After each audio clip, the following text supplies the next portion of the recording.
Hello guys, फेरि पनि हामीसँग टिभिएस स्ट्राइकर बाइकको हाफ इन्जिन बन्न आइसकेको छ। यसको पुरा ब्लक किट चेन्ज गर्दैछौँ। यो बाइकको चाहिँ ब्लक किट चेन्ज गर्न लाग्छौँ। सबैको आफ्नो विचार हुन्छ। कसैलाई बजेट कम हुन्छ, कसैलाई धेरै दिन चलाउनु हुँदैन, कसैलाई बेच्नु पर्या हुन्छ। त्यही भएर हेरी कसैले बोर गराउँछन्, कसैले ब्लक चेन्ज गराउँछन् होइन। यो कस्टमर चाहिँ म ओरिजिनल हाल्छु भनेर आफैले किनेर ल्याउनु भएको ब्लक किट हो। हामी सेट गर्दैछौँ, हेर्दै जानु होला। लाइक, फलो, कमेन्टहरू पनि गरिदिनु होला। सबैको आफ्नो विचार हुन्छ। अब जुन कस्टमरले जस्तो भन्यो त्यस्तै गरी काम गर्नुपर्छ। उहाँको विचारले गरेको काम नै उहाँलाई मनपर्ने हुन्छ। त्यही भएर उहाँले आफैले ल्याउनु भएको यो ब्लक किट हामी सेट गर्दैछौँ। हेर्दै जानु होला के हुन्छ कसो हुन्छ भनेर। यो मोटरसाइकलको ब्लक किट मात्र होइन, यसको सबै came chain, adjuster, clutch plate, male female, अनि त्यसमा केम साफ्ट रोकर सबै ल्याउनु भएको छ होइन। अब हामी फिटिङ गर्दैछौँ। कस्टमर पनि अगाडि बसिराख्नु भएको छ। अगाडि राखेर फिट गरिदिइरहेछौँ। हल्का यो साँझको बेला हो, त्यही भएर भिडियोमा अलिक मजाले देखाएको छैन। साँझको बेला त नदेखे पनि अब कम्पनीमा उहाँले यदि यही ब्लक किट चेन्ज गराएको भए उहाँलाई फटाफट दिउँसो 1 घन्टामा दिनुहुन्थ्यो होला होइन। अब हामी कहाँ धेरै ढिलो आइसकेर सामान हामीसँग धेरै ढिलो आइसकेर पनि हामी साँझै पख फिट गर्न लाग्छौँ, किनकि बाहिरको काम हुँदैन होइन।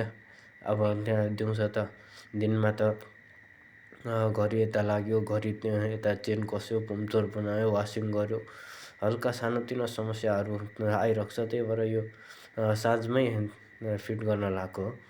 अन्त आरामले हुन्छ, एकैछिनमा हुन्छ भन्ने कुरा सोचेर नै यो गर्न लगाएको हो। यसको सबै सामानहरू जस्तै यो हेड ग्यास्केटहरू भयो सबै ओरिजिनल हो। त्यही भएर त्यही अनुसारको काम गरिदिनुपर्छ। कस्टमर पनि खुसी होस्, आवाज पनि राम्रो होस्, धेरै टिकोस् भन्ने हाम्रो इच्छा नै त्यही हुन्छ। कोही जानी बिगारिदियो भन्ने हुँदैन होइन। हुन्छ धेरैजसो बाइकमा प्राय मेकानिक साथीहरूले काम गर्छन्, बोर गरेर हाल्छन् होइन। तर कहिलेकाहीँ के हुन्छ भने सक्सेस हुँदैन, रिङ ग्याप भइदिन्छ, मोबिल धुवा छोड्छ होइन। त्यस्तोमा कस्टमरहरू एकदमै रिसाउने हुन्छ होइन, किनकि उहाँहरूको पनि पैसा लागेको हुन्छ।